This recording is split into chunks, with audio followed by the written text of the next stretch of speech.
What I'm going to talk about tonight is the dark and very, very, very dark history of the system that we live in. We live in a system, and there are people who are very powerful in this world who actually have think tanks that get together regularly on a regular basis, and they basically manufacture this society that we live in. It's a system, and this, what we live in, with all the stuff that you see, wars, famines, corruption, that's basically the end result of these think tanks that get together and produce this society that we live in. All right, so we look around us and we know that there's something wrong, because your neighbour next door is a nice person, your family are nice, people you work with are nice. People want to have a nice society where we can live in peace and just live and be free of wars. So you think, well, where's it coming from? Where is this constant tribulation that we have to go through? Now think 500 years back. If you think we haven't got it so bad, well, these days, 500 years ago, the Catholic Church, this is a depiction of some of the chambers of torture in the Inquisition. Now, you guys could easily be classed heretics and you could have been led to the Inquisition. So, just think back to those days, the Inquisition and the Crusades and all the Dark Ages, and how much our brothers suffered, mankind suffered. And we see now that we know things are really gone pear-shaped. What's the origin of it? Well, I'm going to expose it with a little bit of history. The Catholic Church, the Roman cult, has been very, very, very busy in the last couple of thousand years, starting with the Julian dynasty, then the Flavian dynasty, then the Antons, the Antonys. We had the empire. Rome was a republic, became an empire. Just like that, overnight. They killed Julius Caesar, bang, Augustus. It's an empire. This empire is our enemy, as you will see, because it has morphed as it's gone through the ages with the backing of the Roman cult and a very, very dark priesthood, who through their sorcery and evil and their papal bulls, they seal those papal bulls, they put a spell on them, they put them in their vaults, and what is written on those papal bulls goes. Why? Well, because they're sorcerers. And because when you make a claim of right, which in law means, hey, these are mine, I'm claiming them. Well, I've got the highest claim of right because they're in my hands. I brought them here. The evidence is there. So they're mine. What the Catholic Church did in 1302,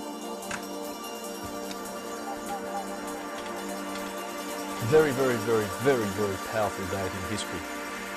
Pope Boniface VIII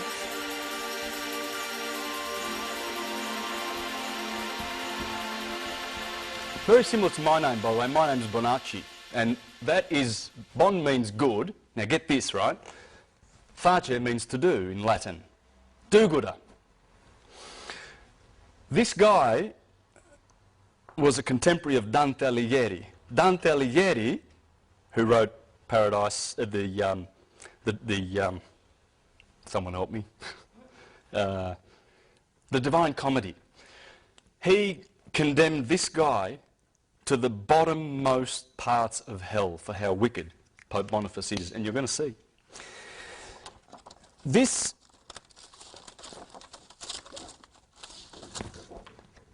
there's his tombstone. You see the crown? It's a double crown. put that on because King Philip in France had a crown. And Prince Philip was a nasty, nasty guy. He's the one who in 1307, get these dates, they destroyed the Knights Templar. They had to, because they were rivals. And they were doing things the right way, the original Knights Templar. That's when Philip and Clement, the Pope, after Boniface, they had Jacques de Molay in prison for 7 years. They smashed every bone in his body. They blinded him with hot irons, roasted his testicles in oil. They did everything to that man with their little devices. This is the sort of devices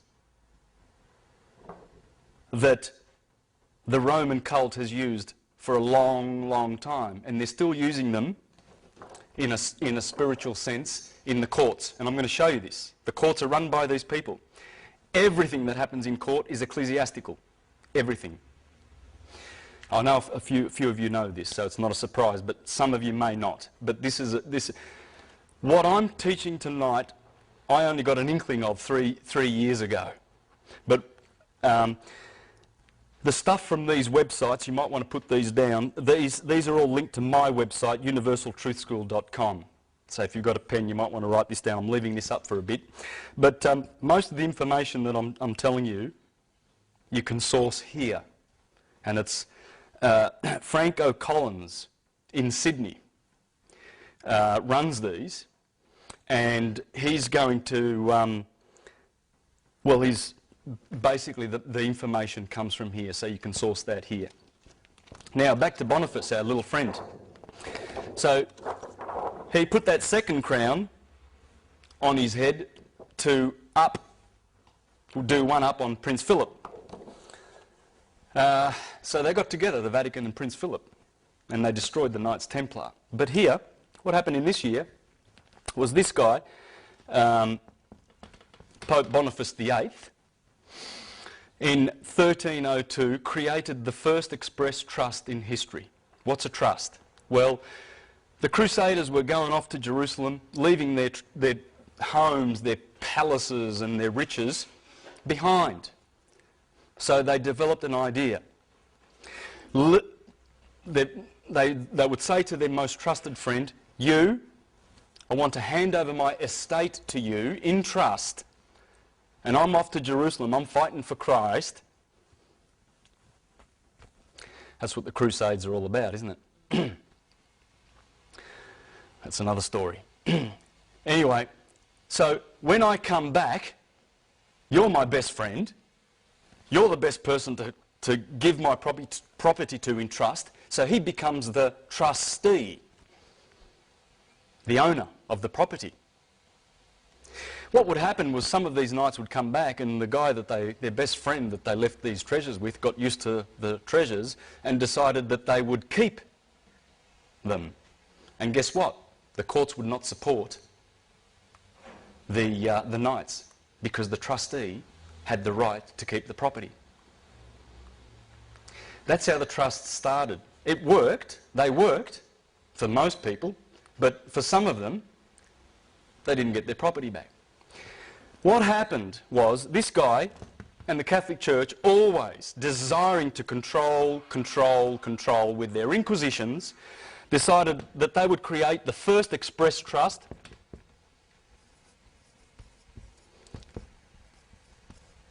in history. All right, that trust is called Unum Sanctum.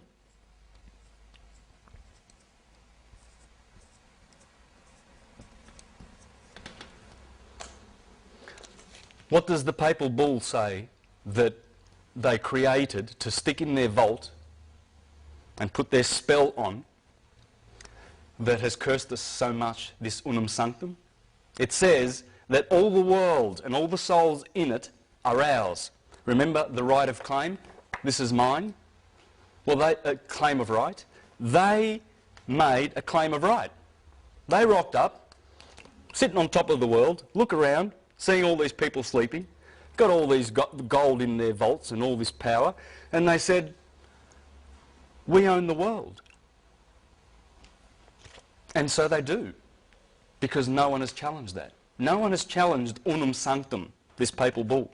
It's in the vaults. And it's a curse on mankind, and I'll show you how.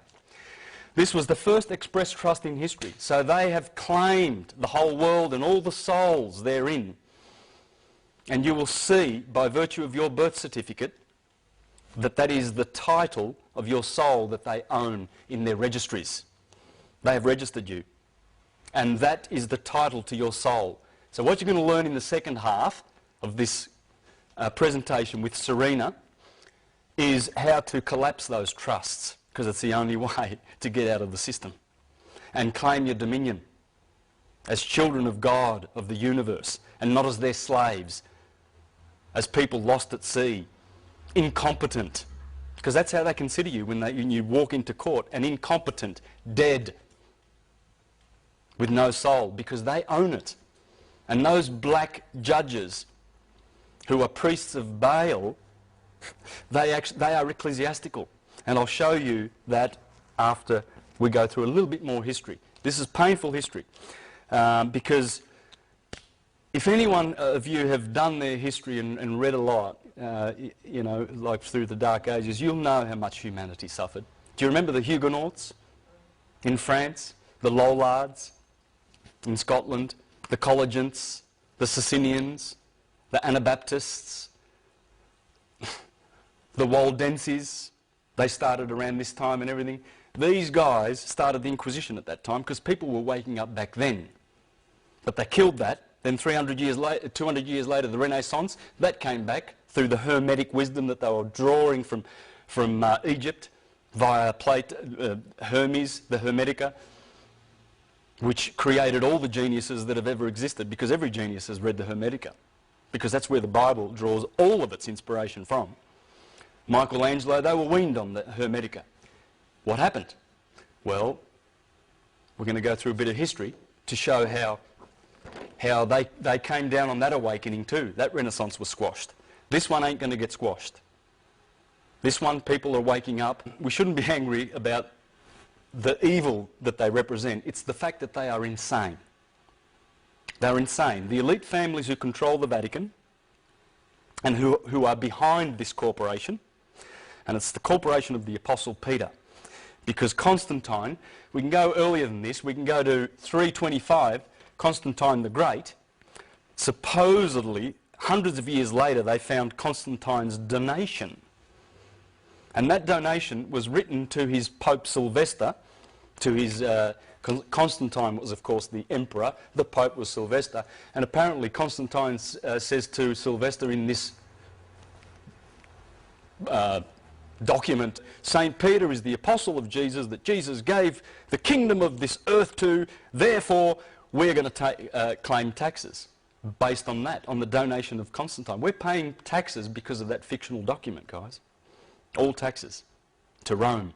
And the elite families, the insane Khazarian and Venetian black nobility families, just like the Saxe-Coburg-Gothas, that the Windsor family, false name. These are the black nobility family. Bankers, bullion brokers. There's a book called Babylon's Bankers. There's a chapter in there called Monotheism, Military, Money, and monotheism, military, money, monarchies. He has exposed that this gathering, this cabal, they can't work separate from each other. A lot of people, when they see this pyramid of control, and they put the Queen on the top, and the Zionists and the Freemasons, don't understand that the Vatican and the Jesuits and the Superior General of the Jesuits actually sit on top, behind the scenes, but they work together. Then they have, that's the crown and the elite, insane families of the world who think they have better blood than the rest. And they have their think tanks, Then they have their financial control system, world resource control, world population control, and there's a little sheep down the bottom called debt slaves. We're all indebted, and we all bleed financially because they're taxing your wage. You go to work and you get taxed. Half of it goes to the government. We'll get into that a bit later. Okay, in 1455 we have a testamentary trust created. The first testamentary trust in history. That was Nicholas V, Pope Nicholas V, 1455. This was, bear in mind at the time, it's only like 20 or 30 years before Christopher Columbus sailed off to discover the Americas, right? This trust, this testamentary trust, which conveyed all of this property that the Vatican claimed, the whole world, they conveyed it into this trust. It's the trust that claims all your real estate. You know those titles you have? You don't own it. You own nothing. You do not own a thing. Well, you can't anyway. They're molecules.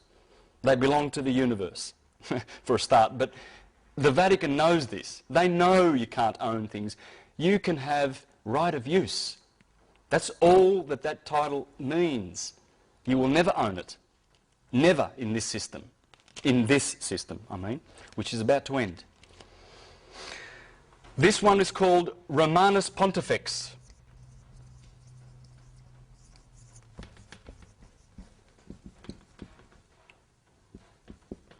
Romanus Pontifex.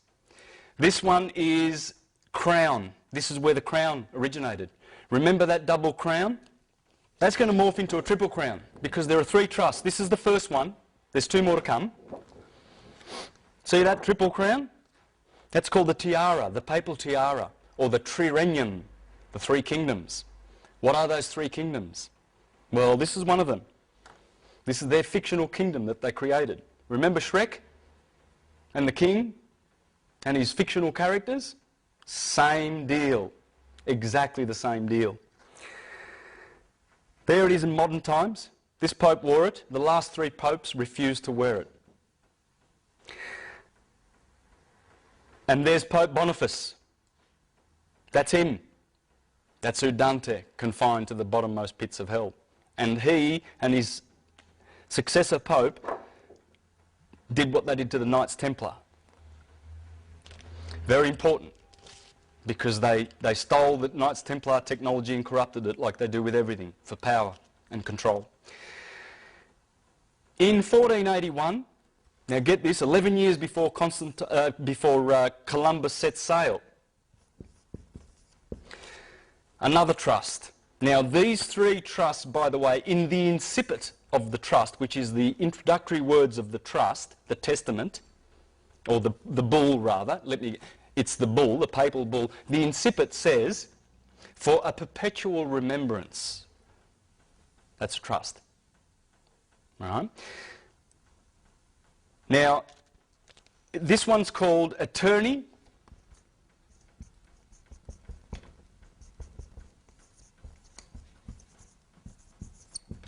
Attorney A-E, that's an A, excuse my writing.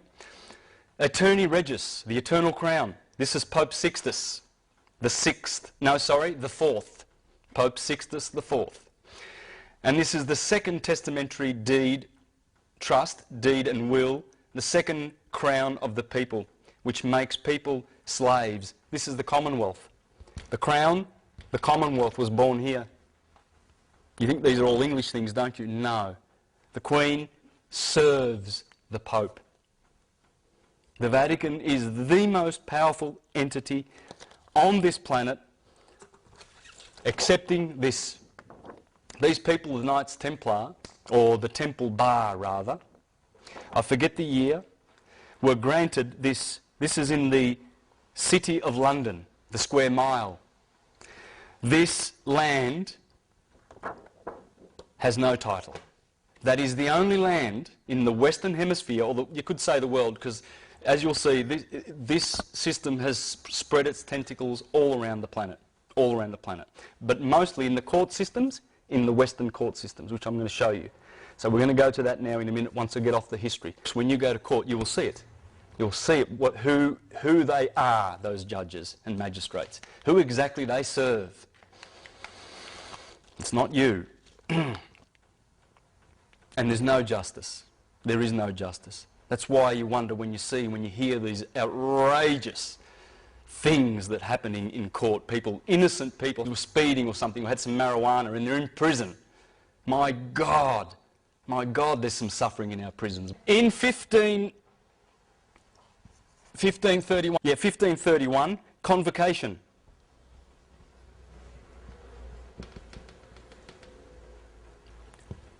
The third trust. This one takes away your real estate. When you register with your birth certificate, that number is the number of these three CestuiQueVie trusts. Learn this word.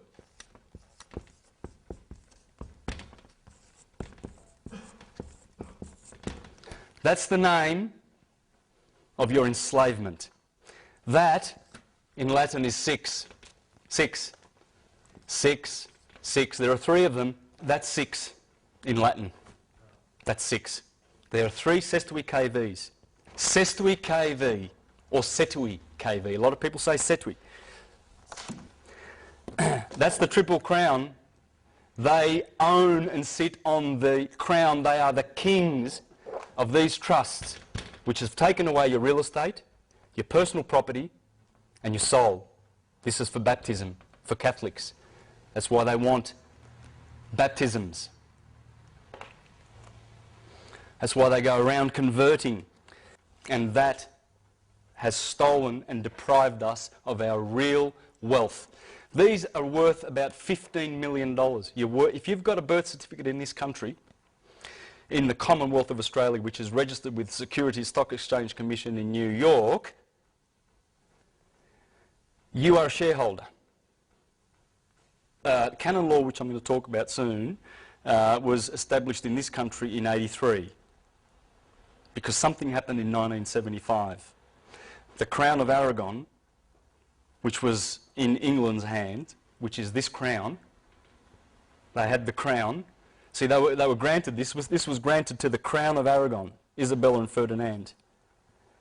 Well, General Franco took that when he became king in 1975, went back to Spain. It was originally for Spain, created at that time before Columbus went to America. And when Columbus comes back in '94, he signed the Tesadillos contract with the King of Portugal, with the approval of Alexander, Pope Alexander, back in Rome. So they have the title for all the Americas. And they're just CestuiQueVie accounts. That's all they are, trusts. Everything is a CestuiQueVie. Everything goes back to these trusts. Now, what I'm going to show you is when you go to court, it's trust law. They're administering these priests of Baal, of Saturn, who is Satan, and remember, as Virgil said in the Aeneid, we the Latins, everyone knows, are Saturn's people. Latin, L is replaced, you just take the S away from Saturn and you put L there, same word. Latin is Saturn, it's the same word. L is L, that's another name for Saturn. That's why you can say Latin. But the Latin church, that's why they speak Latin. This is all Latin, and even they know they're Latin because it's Satan's church. They dress in black. They are the Grim Reapers. They are reaping our souls. The souls belong to them. I saw this the other day on the internet. I thought I'd copy that and show you. There's who they are. The Grim Reaper is black. That's why they wear black. They are ecclesiastical. We'll go through that in a minute. I saw this on the internet. Isn't that appropriate? Remember the Austin Powers? 1 million souls. Yeah, yeah. No souls are enough. They love devastating souls, sodomizing souls, how much pedophilia is in this church. How much. It's coming down. It's coming down. The Jesuits, did you hear about this? I'm sidetracking a little bit, but in one of the largest settlements in the Catholic Church's sweeping sex abuse scandal, an order of priests has agreed to pay $166 million to hundreds of Native Americans and Alaska natives who were abused at the order's schools around the US Pacific Northwest. The settlement between more than 450 victims. Imagine if you're one of them. We don't think about it, but yeah, and how many of those people committed suicide? Those ones that are left to fight, if they've got any fight left in them after they've been sodomised and abused by these criminals. And the Oregon province of the Society of Jesuits, anyway, they apologised. The settlement is believed to be the Catholic Church's third largest in the sex abuse cases, behind the Los Angeles Diocese, which agreed to pay $660 million to 508 victims, and the San Diego Diocese, which agreed to pay $198 million to 144 victims. It's just a drop in the ocean for them for all the wealth that they have, but nonetheless it will bring them down because it's coming in crashing, thundering. Why do they do that? Because they're abusers. But are they taught at preschool to do that? Are they brainwashed to do that? It is part brainwashing, yes. They've been indoctrinated. They've been indoctrinated and they've been mind controlled. It's all mind control. All of this. It's all mind control. It's all filthy mind control. In that city of London, which I'm going to show you, this is what Franco Collins is talking about. There's Jerusalem, the Holy of Holies, the Middle Temple and the Outer Temple. That's what they've done in the City of London. That's the City of London. There are 3 cities in the world that do not... well, let me put it this way. There's 3 cities in the world that run the show. DC, Washington, it's just a square mile, a couple of square miles. City of London, where the Temple Bar is. The Temple Bar is in there. That is the only piece of land in the world that is over and above the Vatican. Remember that? I showed you that. That's in the City of London. It has to be, because this is the inner temple. It's the same as, this is the New Jerusalem. That's why they sing the song about New Jerusalem, the most popular song in the British Commonwealth, isn't it? Because they created the New Jerusalem. They were given the New Jerusalem. There it is, in the City of London. The Middle Temple, the inner temple, and that's the Outer Temple, based on that system that the Templars brought back from Jerusalem. It's a system of slavery, because the ones who are in the Outer Temple, they are the Gentiles, or the Goyim, or the scum of the earth. They're the ones that get taught exoteric religion. For instance, that Jesus Christ is pure history. When they were teaching Jesus Christ 2,000 years, 3,000, 4,000, who knows how many thousand years, in India as Krishna, his name was Yes Krishna, and in Egypt as Horus, and he wasn't historical. They made it up. The Romans did that, the Julian family did that, and the Piso family. This is a guy, Roman Piso, elite. This is one of the elites of the world. This is one of the richest of these families. They invented the whole historical thing and put it into the Bible so that it would appear to be history, so that they could keep people in the outer temple and then enslave them. This is the New Jerusalem, guys, that has enslaved us. And that's why the judges refuse to have any kind of conscience and any kind of love and any kind of justice in their courts. They know they've got no right to send little boys into the prison. Why do they send them to prison? Because they're getting commissions.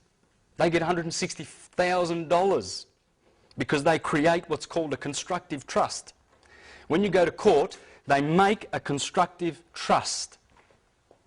And you're going in as the beneficiary of the trust, of the CestuiQueVie trust, that has stolen all of your wealth, all of it.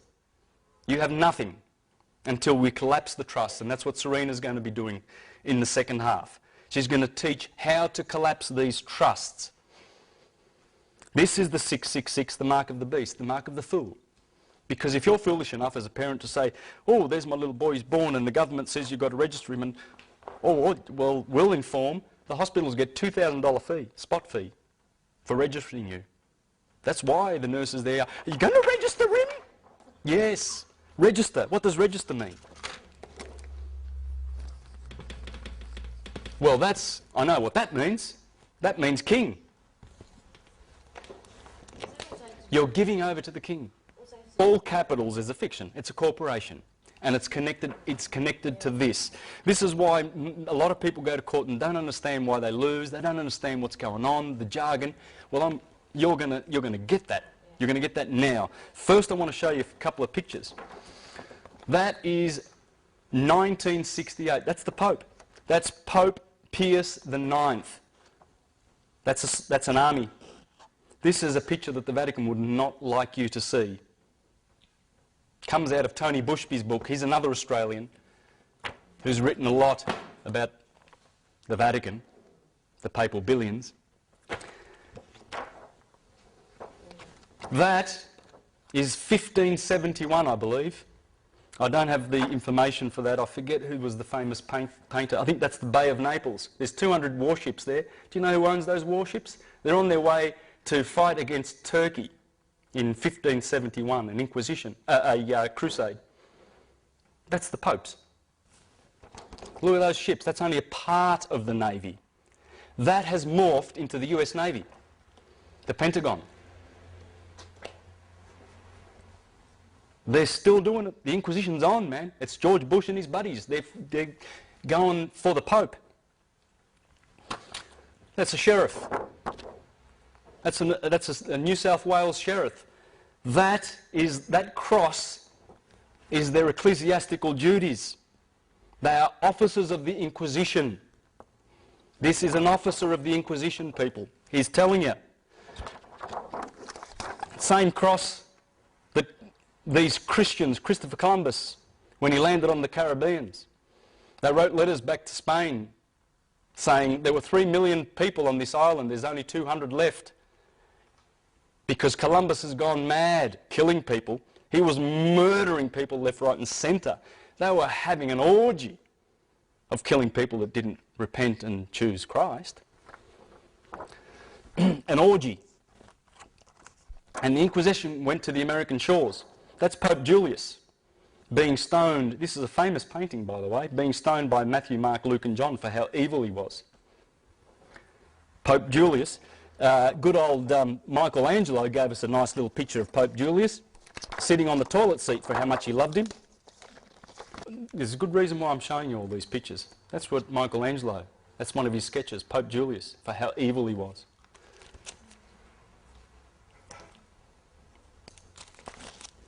That is a flyer that was going around in 1501 for the same Pope, saying that he was from the devil and from Satan.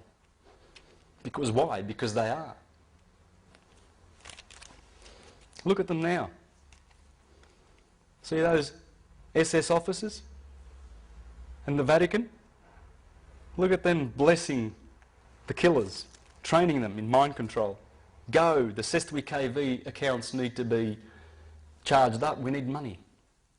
Look at how eager this Orthodox bastard is. He's so eager to bless them. Go. He'll stay at home, eating his bread and cheese and champagne and caviar. Yeah, no worries. Look at that. That's a famous picture. There you go. Pope Pacelli.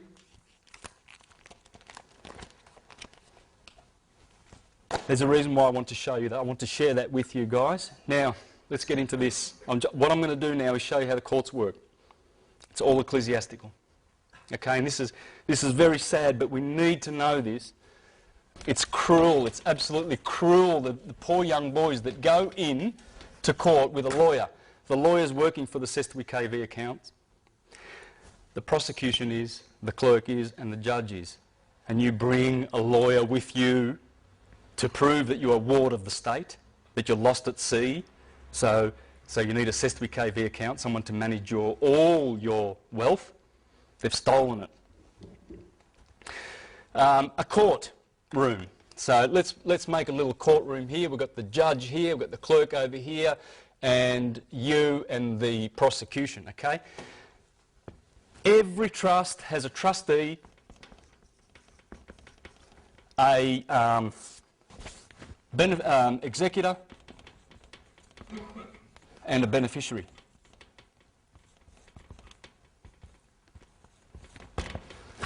Okay? That's the owner. This guy executes, sign, sign, sign, sign, sign. And this guy is the beneficiary. That's you. You're the beneficiary of the CestuiQueVie trust. Right? Now, why they bring you into court is because they want to create a constructive trust with the presumption, with the knowing that you're already a slave of the system by virtue of your name. That's why the judge, the first thing he says is, what is your name? For the record, can we have your name? He wants that name. The moment you give him that name and agree to be that name, you bring life to the CestuiQueVie trust, and he's got you, because he wants to change roles with you. The clerk here is the trustee, not the judge. This guy's the administrator of the trust. He's just the administrator, the judge. You are the beneficiary. This guy, the prosecution, I should have put the prosecution inside the circle, is executor. I think I've confused that, but it doesn't matter. He's the executor. He's got all the liability. He's the one that created got the writ created to get you into court, the summons. Because what they want you to do is appear in court, accept that you are the name. Oh, we've found the beneficiary, right? And then he's going to swap roles with you and be the beneficiary and get you to execute your own sentence. Now, if you think I'm stretching that a little bit, basically everything that goes on in court is the sacrament of penance. What's the sacrament of penance? We've forgotten. But these guys, these guys here well knew what the sacrament of penance was, because that's what brought them in there. The sacrament of penance is, you're a dirty, rotten sinner. We're all sinners. Sin, sin, sin, sin, sin. But God's merciful. Oh, he's lovely. He forgives. So you've got this treasury of credits up there in heaven. What we're going to do is we're going to administer those credits. We're going to administer them, and it's penance. And you pay. And the system works on the confession. It's all the confession. You go to court to confess your sins and pay for them. That's penance. Every single thing in court runs as a church does, and confession, and you go in there to confess and accuse yourself. Penance is a sacrament. In the new law instituted by Christ, in which forgiveness, this comes from the Catholic Church. Have a listen to this. This is from I've just ripped this off the Catholic Wiki Encyclopedia on the net last night. Of the new law instituted, penance is a sacrament of the new law instituted by Christ, in which forgiveness of sins committed after baptism is granted through the priest's absolution to those who with true sorrow confess their sins and promise to satisfy for the same. It is called a sacrament, not simply a function of ceremony, because it is an outward sign instituted by Christ to impart grace to the soul. As an outward sign, it comprises the actions of the penitent in presenting himself to the priest and accusing himself of his sins, and the actions of the priest in pronouncing absolution and imposing satisfaction. The whole procedure is usually called, from one of its parts, confession. That's what you're doing when you go to court. I'll show you this. Yeah, it's all in the wording. It's still there. It's in the wording. You look at the words and there it is. You watch. Because it is a judicial process in which the penitent is at once the accuser, the person accused, and the witness. Remember this, because that's how the Inquisition ran, and that's how courts work. It's exactly the same thing. It's morphed, but it hasn't changed in its nature. So you become the person accused, the accuser, and the witness. They're saying it. While the priest pronounces judgment and sentence. The judge. The grace conferred is deliverance from guilt and sin, and in the case of mortal sin, from its eternal punishment, hence also reconciliation with God, justification. That's the sentence. Finally, the confession is made not in the secrecy of the penitent's heart, nor to the layman as friend and advocate, nor to the representative of human authority, but to a duly ordained priest with requisite jurisdiction and with the power of the keys, the power to forgive sins which Christ granted to his church. Now I'm going to talk about another thing here, indulgences. Remember I mentioned those from the same encyclopedia. In Catholic theology, an indulgence is the full or partial remission of temporal punishment due for sins which have already been forgiven. Of course, God forgives, but you're a sinner, and we'll manage that for you. That's all it is. That's all it is, guys, and they are the priests of Baal. The temple Ba is Baal. Baal is Saturn. It's the church of Satan. They're the Grim Reapers in black. Excuse me for that. In Catholic theology, an indulgence is the full or partial remission of temporal punishment due for sins which have already been forgiven. The indulgence is granted by the Catholic Church after the sinner has confessed and received absolution. The belief is that indulgences draw on the treasury of merit accumulated by Christ's abundantly meritorious sacrifice on the cross and the virtues and penances of the saints. They are granted for specific good works and prayers. They've monetized sin. And this was developed by the Jesuits in the 1500s with the backing of the Venetians who created the Jesuits. The Jesuits rule the world. They do. A court is an oratory. That's where you confess. Just look at these words. Have a look at these words. A clerk. What's a clerk? What does it sound like? A cleric. The judge is an ordinary. What's an ordinary?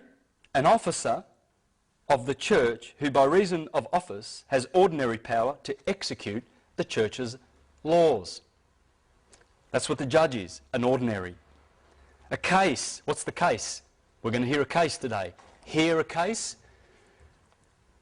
Forgive me, Father, for I have sinned. Yes, tell me what you've done. That's what it is. That's why you would never bring to life that name when you go to church, when you go to Baal's church, when you go to court. Cortio, which means, oh God, I forgot the name. Cortio. Well, it's an oratory. Writ. Is it two T's? No. Got it wrong here. Comes from, well, there's no W in Latin. It doesn't exist. Well, it used to. It's a right. It's a religious right. Because the, let me say this correctly. Correct me if I'm wrong. The scribe and a notary. What's a scribe and a notary? He makes the writs. He puts the curse on you. The summons, whatever it is. A bill, Telstra. It comes from a writ, right? And the scrivener, scribe, verne, from verne Latin, is guess what? Our little friend, the indulgence. That's an indulgence. The writer of indulgences. They're telling you in your face, and we don't see it. A warrant. What's a warrant? Well, it seals the writ. It seals the writ. So it indemnifies the king and the queen from being sued if they lose. That's what a warrant is. Warrant comes from seal of the writ and is a form of indulgence. Hearing. Well, I've already gone through that. It's a confession. That's what a hearing is. Isn't this sick? Don't you think? It makes you sick. It makes you sick. And that's what's going on. And it's run by insane people. Oh, what's sentence? It's penitence. Penance. Absolution. Prison or a fine. Prosecutor, prosecutus, 3 words. Prosecutus, the skin. Pro, self, present, it's representing one's own flesh, or a person who is claiming to be you, making a self-accusation. So those warrants that come to your house or whatever, they are prosecuting you, right? So they're claiming to be you. They're just using that name on the trust. Attorney, turn over. Attorney tells you, I turn you over. That's what it means. You bring an attorney with you. Thanks, mate. Yeah, you help me. Come on, man. Let's go and see the judge. And tell him what to say. You tell him, and guess what? You find yourself in prison and you look at your attorney and he goes, well, I tried, you know. I said, they work for the same guy. They're all getting commissions. That's why the prosecution is always required to bring their checkbook to court. Because if they can't get you to swap roles with him, you become the trustee, he becomes the beneficiary, and get you to prosecute your own sentence. If they can't do that, they bear the liability. They're going surety for it. They're prosecuting. So they're bringing the liability. They're charging your trust account. So in a beautiful, on the websites that I showed you, on this one here, Spiritual Economics Now, you can go there to a page. It's beautiful. Please read this. This is the best 5 pages I think you'll ever read by Franco Collins. Right? All those websites are linked to my website, the Top 1 Universal Truth School, or you can go straight to them. But if you go here, you'll find the links. You can get to all of those. And in here is the information that Serena's going to share with you next about how to collapse these trusts and how to create ecclesiastical deed polls and to create a new birth certificate. That's called a live born record. Right? And I have a new trust number, and I have a universal, not a Roman date for my birthday. Anyway, Serena will be making that a little bit clearer. What do you say in court? Court. Who's who and what to say. This is what Franco Collins suggests, and I'm going to finish up with that and tidy up. Serena will do her bit after we have a break, and then we can do some question and answers after that. All right? And believe me, Serena's got some beautiful things to share with you because she is really, really leading in Victoria and spearheading this technology. So.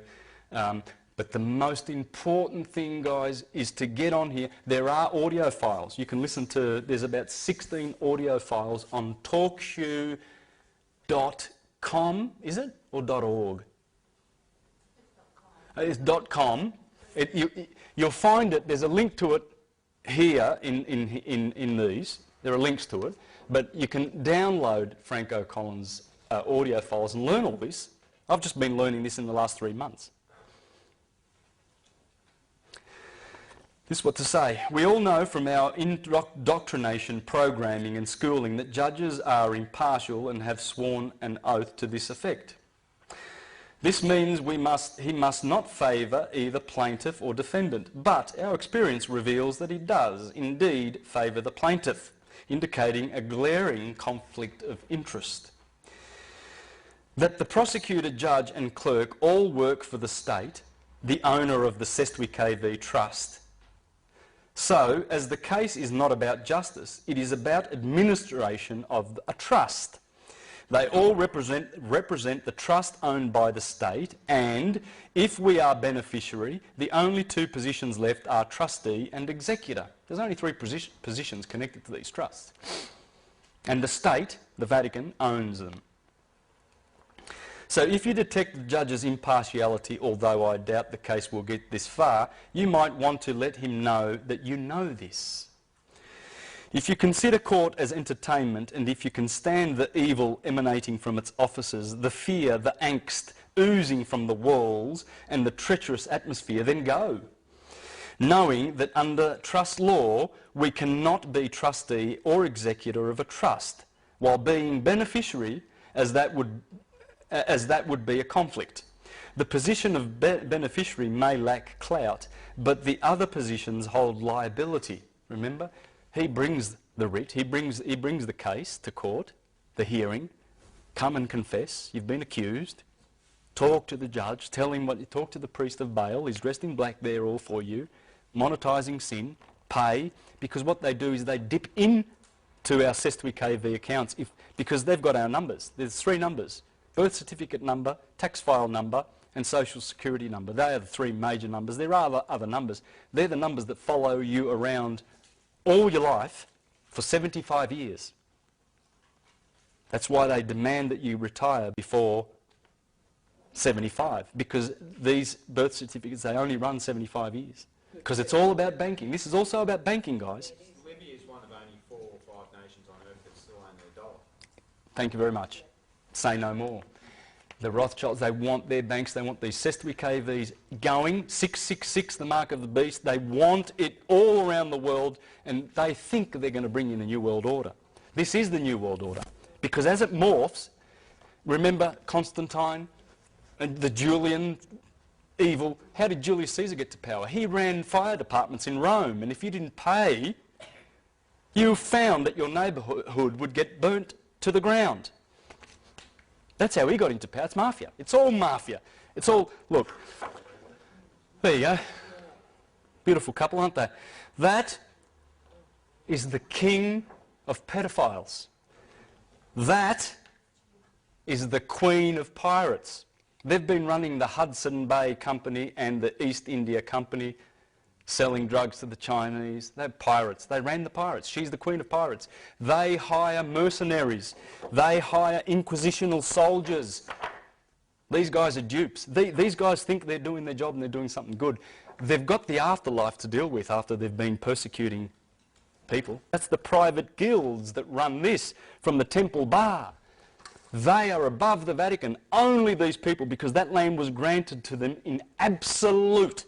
They are the only ones in history who have that land. Therefore, they can do this. And since 1815, since the Rothschilds bankrupted the Bank of England and took over those private guilds, we've been under that family, Khazarian family. That's what they are. I'd just like to ask a question. I wonder if they've been introduced to these people yet. I wonder if they know that they live on the same planet. And the guy who shot this film, by the way, he went home, he was from New York. He shot this and committed suicide. That's the story about it. That's a famous picture. Because he went there and he saw that and he saw this bird is going to eat that little kid. Now why are these people suffering and starving? Because this system has stolen the wealth of the whole world. And we have to wake up. A few more things about what to say in court. This will be a surprise if you have to go to court.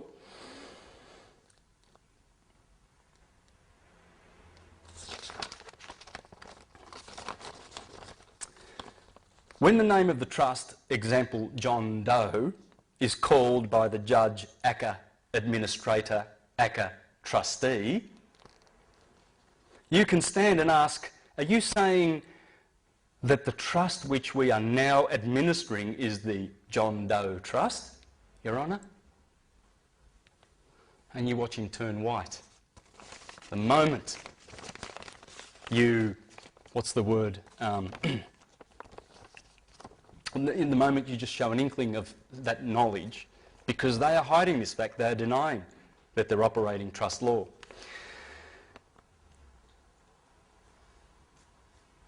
We can stand up, okay, this establishes that we know that the name is a trust, not a live man. What's the judge's first question? What is your name? State your name for the record. We must be very careful not to identify with the name of the trust, because doing so makes us the trustee. What does this tell you about the judge? If we know that the judge is the trustee, then we know that the judge is the name, but only for this particular constructive trust, which is the case. Prosecution, it's a hearing, it's in the Inquisition. Now, think about all the times that the judge have become so frustrated by our refusal to admit to being the name that they issue a warrant, and then as soon as the man leaves, he is arrested. How idiotic is that? They must feel foolish for saying John Doe is not in the court, so I'm issuing a warrant for his arrest, and then the man whom they just admitted is not there is arrested because he is there. That's how it works, this personal fiction. It's disgusting. Their desperation makes them insane. They must get us to admit to being the name or they pay. Remember, he's got to bring his checkbook along, man, because he has to pay if he fails to shift the liability over to us, and we prosecute and we sign. We execute our own sentence.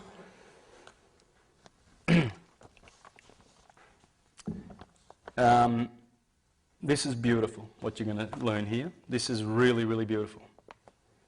They're desperate. They must get us to admit to being the name or they pay, and we must not accept their coercion or we pay. Because the judge is the trustee, a precarious position, the best thing to say in that case is John Doe is indeed in the court, Your Honour. Point to the judge, it is you as trustee. You are John Doe today, aren't you? Why not? Why not? We have dominion. We are men and women. We're not persons. We're not. We can't keep going with the fiction. Why? Why would you? It's insane.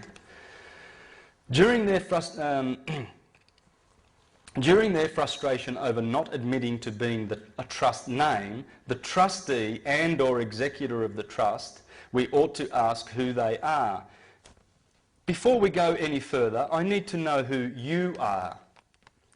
Address the clerk of the court. The trustee for the CestuiQueVie trust owned by the state province. Are you the CestuiQueVie trustee who has appointed this judge as administrator and trustee of the constructive trust case? Number. Did you also appoint the prosecutor as executor? Did you also appoint the prosecutor as executor of this constructive trust? Then point to the judge. So you are the trustee, then point to the prosecutor. You are the executor, are you not? And I'm the beneficiary. So now we know who's who, and as beneficiary, I authorise you to handle the accounting and dissolve this constructive trust. We have the power to do that. Dissolve this hearing. I don't want to accuse. I'm not into sin. I'm divine.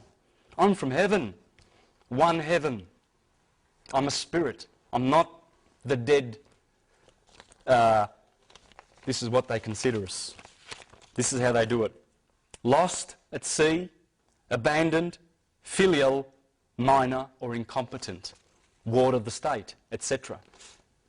Because that's why they made the trusts. They made them for a ward of the state. There's someone who's incompetent, you know, like if someone's,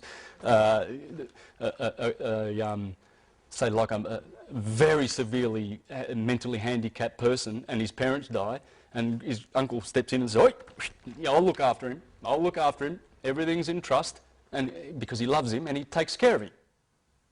The word deed comes from the word deed. Yes. Yeah. I went through some words, didn't I? That was just a bunch of words, guys. It's all there. Look, you'll see it. It's the Inquisition. I'll just finish up this. I now claim my body, so I am collapsing the CestuiQueVie trust, which you have charged. As there is no value in it, you have committed fraud against all laws. Likely, we will not get to hear that before the judge will order case dismissed. Or, even more likely, the PE, as he clings tightly to his checkbook, will call, "We withdraw the charges." You watch it and see it happen, guys. Does it really work? You know, yes. Oh, yes. There's hundreds and thousands of people doing this and doing it. There's a video clip on remember this, loveforlife.com. Do you know that one? Go to it. Have a look at this guy, and in 5 minutes, the judge has walked out the door. Why does the judge walk out and have a recess? Do you know why? I'll just finish off with this really quickly. 3 forms of law in the court.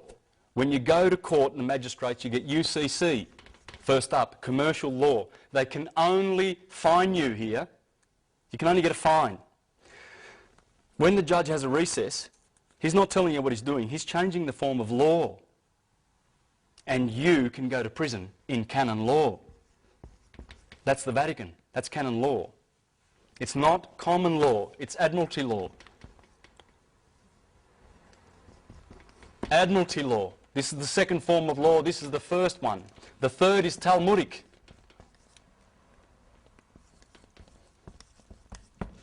From the Bible.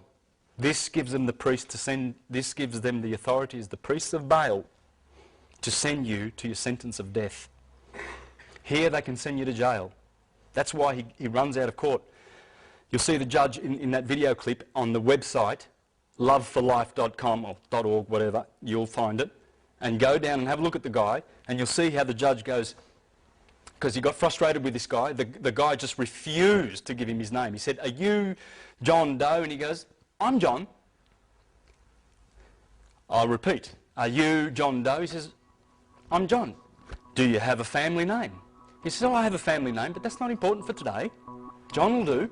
I'm here to offer remedy."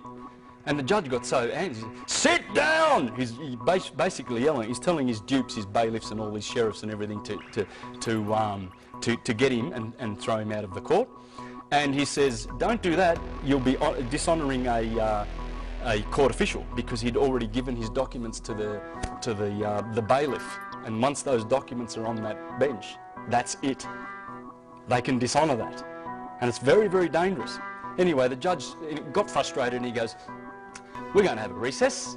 And the guy says, "How long? I haven't got all day. How long are you going to be?" And anyway, the judge opens the door and walks out. Just as he walked out, he realised, he says, "The judge has jumped ship," because that's what this is, a ship. Remember, it's admiralty. It's the law of the high seas. He's in his ship. He's in his boat. So he immediately announced, he said, "For the record, the judge has jumped ship. He's abandoned ship. I, as a sovereign in this court, take authority. Case closed. With prejudice. Have a nice day." And just walked out. Okay? This is the power you've got. If they adjourn the case, that's fine. It stays in the same court. If the judge says we're going to have a recess, that's when you step in and you say, "Your Honour, I don't consent." Because it's an offer. They're administering the trust. You don't have to go to jail. You don't have to consent. The jail is just